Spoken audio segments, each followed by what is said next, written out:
दिनै 28 नं गसाइगाव समस्तिनि सासे बिजाथि जानानै आङो बेखौनो बुंगोन गिबियाव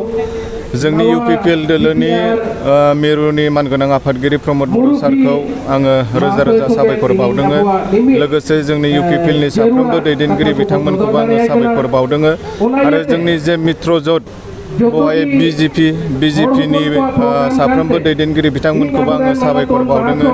GSP नि साफ्रोमबो दैदेनगिरि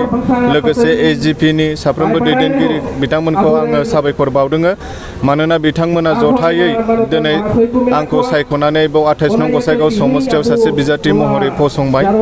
आंहा बिथांमोननि सायाव फोथायनाय दं बिथांमोननि दैदेननायनि गेजेरजोंनो आरो रायजो राजानि मददखौ लानानै आङो 28 नं गसाइगाव समस्तियाव बुरजाथार भटखौ लानानै आङो देरहासार जागोन आंहा बे गोख्रों फोथायनाय दङ।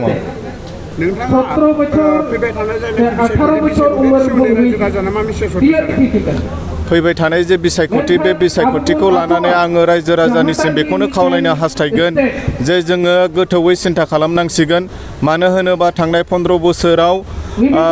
जेरैबादि जोङो डेभेलप जानांगौमोन मोनफ्रोमबो बिथिङाव जोङो जेरैबादि जौगानांगौमोन किन्तु जोङो बे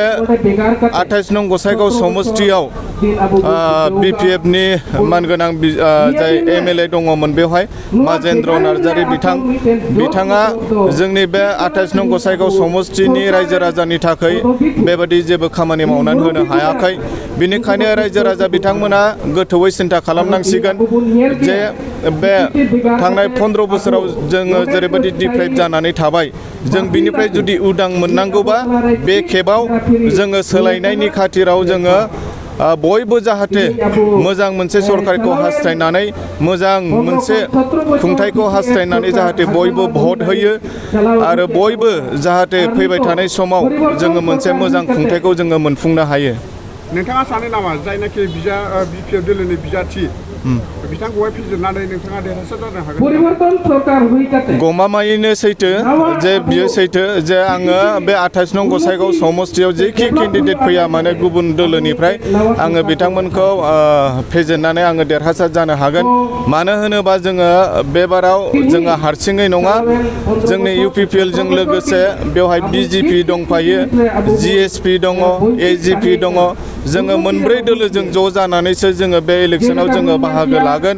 आरो आंहा फोथायनाय दङ जे बे जोंनि जे मित्रजोट बे मित्रजोटजों जे बिजाथि फसंजानाय जोङो बेवहाय